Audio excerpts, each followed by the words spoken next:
El Festival de Cinema en Valencià, Inquiet 2008, ret homenatge a Joan Montleón pel seu treball en l'audiovisual valencià com a difusor de la nostra llengua i com a pregoner dels arrels i la cultura de la terra. Agosarat i trencador en una època difícil, ha sabut compaginar una vessant intel·lectual i il·lustrada amb una altra popular. Les seues vidrioles i la paella russa del Canal 9 inicial ja formen part inevitablement de l'imaginari popular valencià. I mirant la televisió pública actual, fins i tot molts les troben a faltar.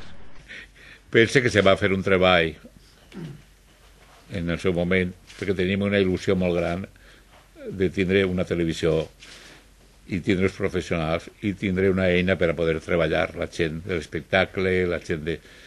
I se treballa...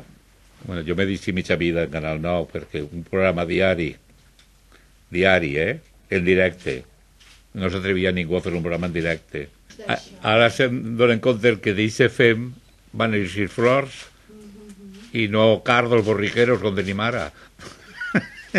És a dir, el que se pensaven que era basura, pues resulta que ara és més basura el que n'hi ha, no? Més sang.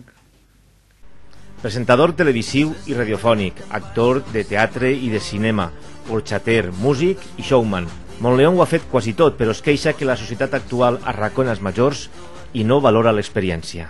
Que tinc ganes de fer coses, jo sempre tinc ganes de fer coses, no? Però pense que en aquests moments és impossible, no? És impossible... Per què? Perquè és una societat que quan te fas major t'arrima, i això és un tresor que se perd, i se perd la societat, i se perd la gent jove, que és com si transmetia, diguem, les coses, no? Al llarg d'estos dies, l'Inquiet recorre la filmografia de Montleón, que ha treballat, entre altres, amb Vicente Escrivá, Ventura Pons i Luis García Berlanga.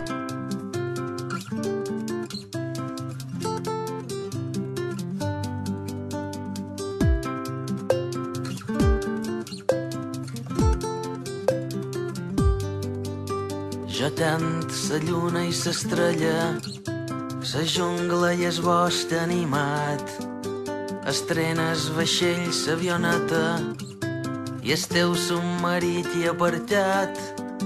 Jo tant te feia sa galleta quan dius tu podries ser meva.